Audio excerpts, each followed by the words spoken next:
Olá pessoal, meu nome é Rafael Felipe, eu sou membro da Liga do Mercado Financeiro da UFRN e vim apresentar para vocês uma tese de investimento sobre a Alupar. Falando um pouco sobre a Alupar, ela é uma empresa brasileira de controle privado e ela atua principalmente no segmento de transmissão e geração de energia na América do Sul.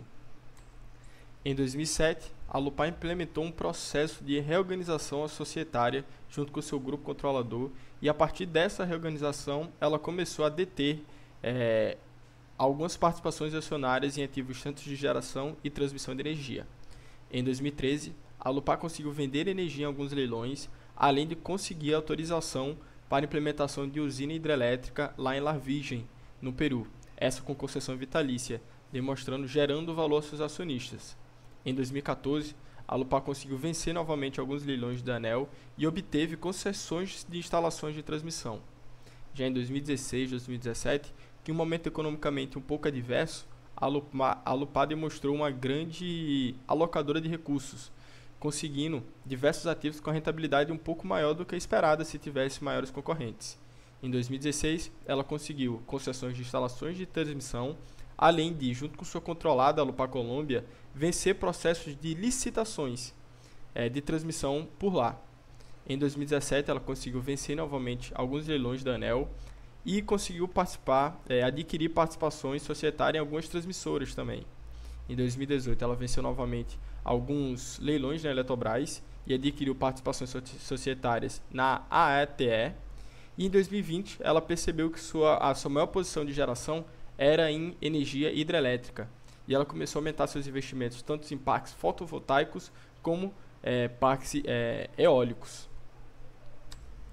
Falando sobre seus ativos de geração e transmissão, hoje, na parte de geração, a Alupar é focada em usinas de pequenos e médios portes, com 5 investimentos em 4 usinas hidrelétricas, 5 pequenas centrais hidrelétricas, 1 complexo de energia eólica que contempla 5 parques eólicos, 2 parques eólicos e 1 parque fotovoltaico.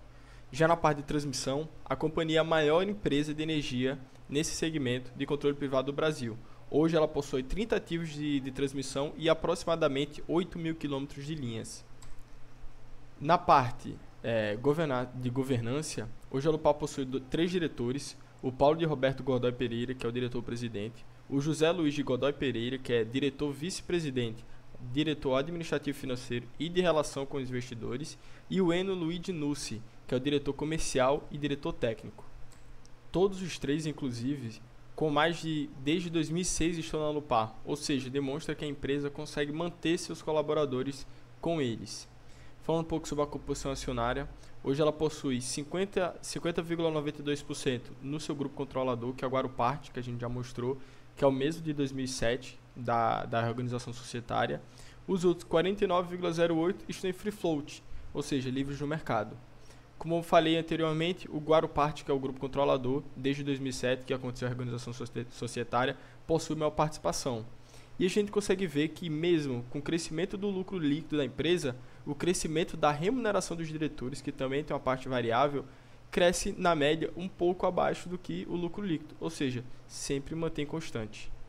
Falando um pouco sobre a parte social e de meio ambiente da Alupar, em 2020 a Alupar assinou o Pacto Global da ONU, que se compromete com a Agenda de 2030 referente aos Objetivos de Desenvolvimento Sustentável.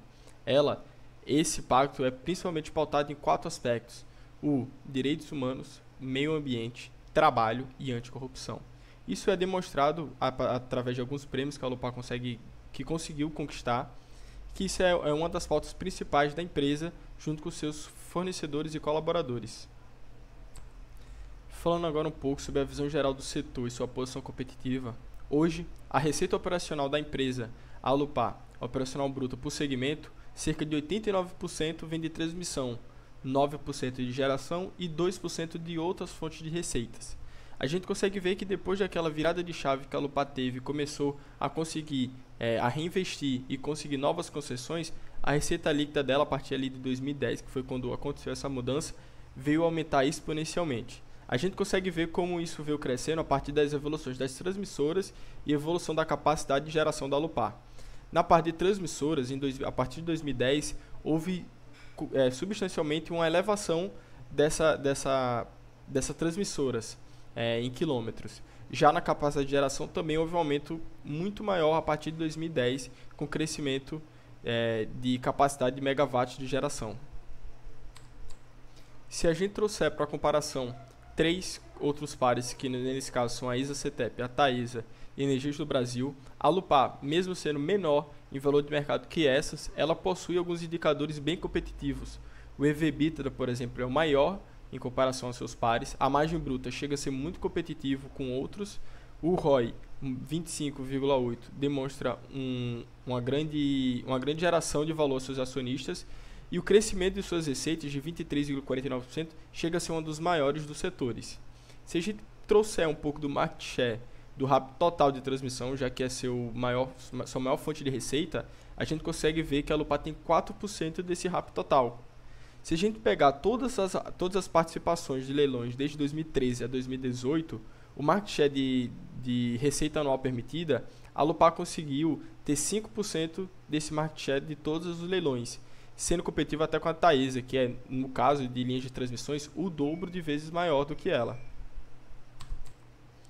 Já na parte financeira, a Alupar hoje possui seus contratos indexados ao GPM e IPCA, sendo por cerca de 58% no IPCA e 42% no IGPM. Hoje, como esses dois indexadores estão em valores altos, a Alupar vai conseguir ter um reajuste da receita anual permitida no ciclo 2021 e 2022 20% maior do que o ciclo 2020 e 2021. A gente consegue ver isso, que a receita anual permitida da Alupar no ciclo 2020 e 2021 era de 2.390 milhões e vai agora para 2.868 milhões. Se a gente pegar essa receita líquida da Alupar, ela vem crescendo em correlação com o PIB que eu trouxe aqui, a gente consegue ver que é uma correlação negativa de menos 0,49%, ou seja, apesar do momento adverso da economia, a Alupar não sofre tanto nessa oscilação de receita. E como a gente viu anteriormente na parte do histórico, ela consegue ser uma grande alocadora de recursos em momentos adversos economicamente. Se a gente trouxer um pouco do EBITDA e sua margem EBITDA, ela tem uma margem EBITDA por volta de 80%, sendo bem competitivo com as médias dos setores, e ela possui um EBITDA crescente nos últimos anos, chegando em média em 2021, chegar por volta de 2 bi de EBITDA.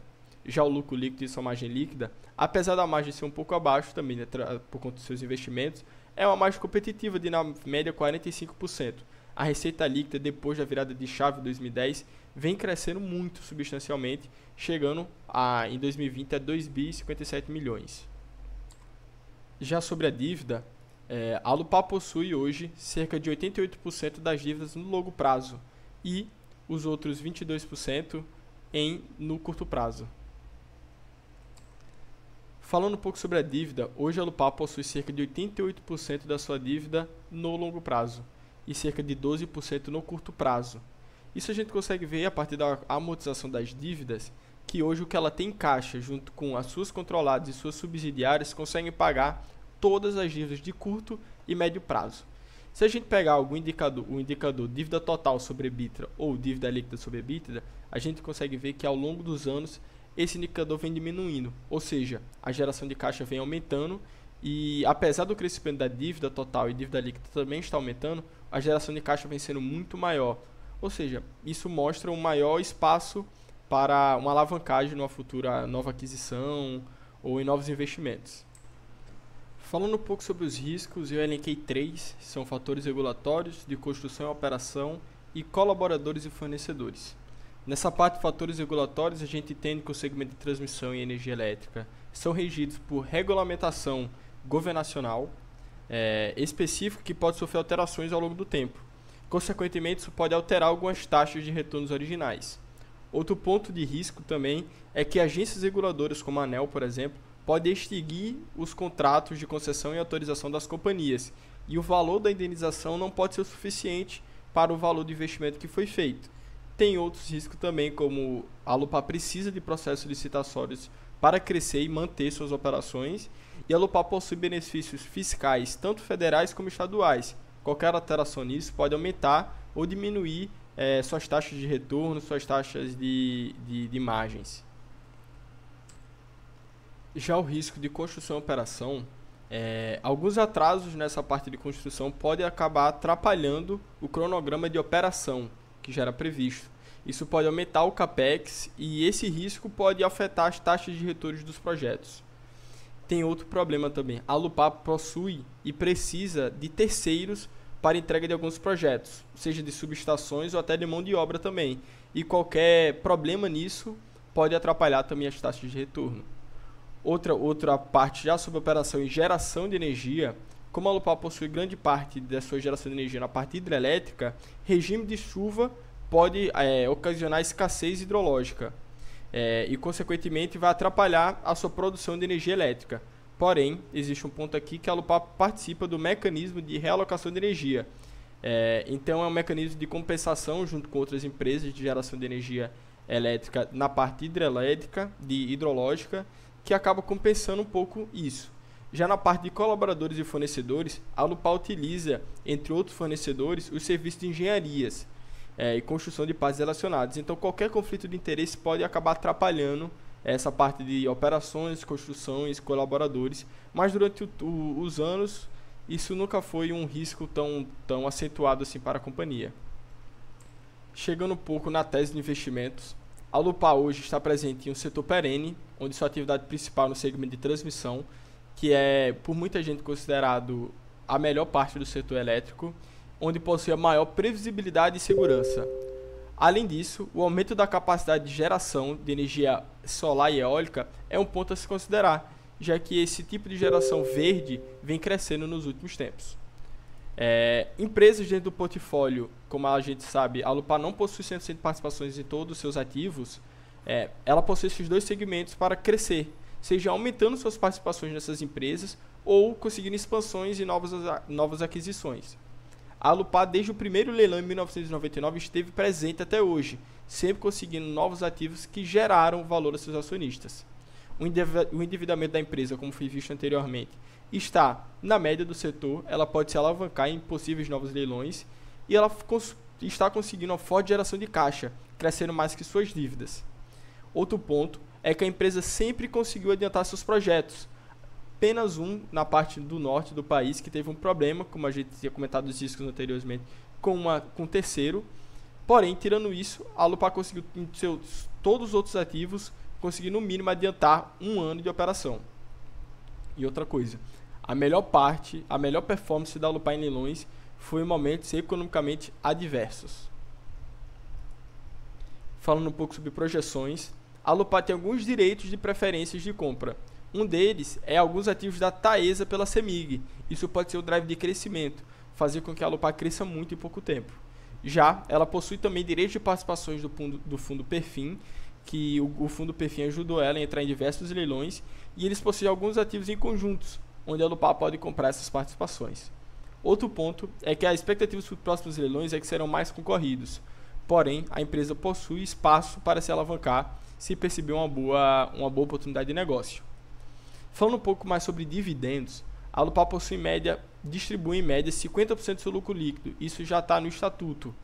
E segundo o Luiz Coimbra, que é o gerente de RI, em uma entrevista para a Genial Investimentos, ele falou que se a empresa não encontrar investimentos bons no ano, eles vão distribuir 100% da sua geração de caixa. E eu trouxe aqui no lado alguns indicadores de valuation, só para a gente ter uma média de como está o setor e a média histórica da Alupar. E se a gente considerar esses dois benchmarks, a gente consegue ver que ela está em um desconto com relação aos seus pares e ela mesma no sentido histórico. Acho que no mais é isso, pessoal. Essa foi minha tese aqui de investimento sobre a Alupar. Espero que vocês tenham gostado. E qualquer coisa é só falar também. Obrigado.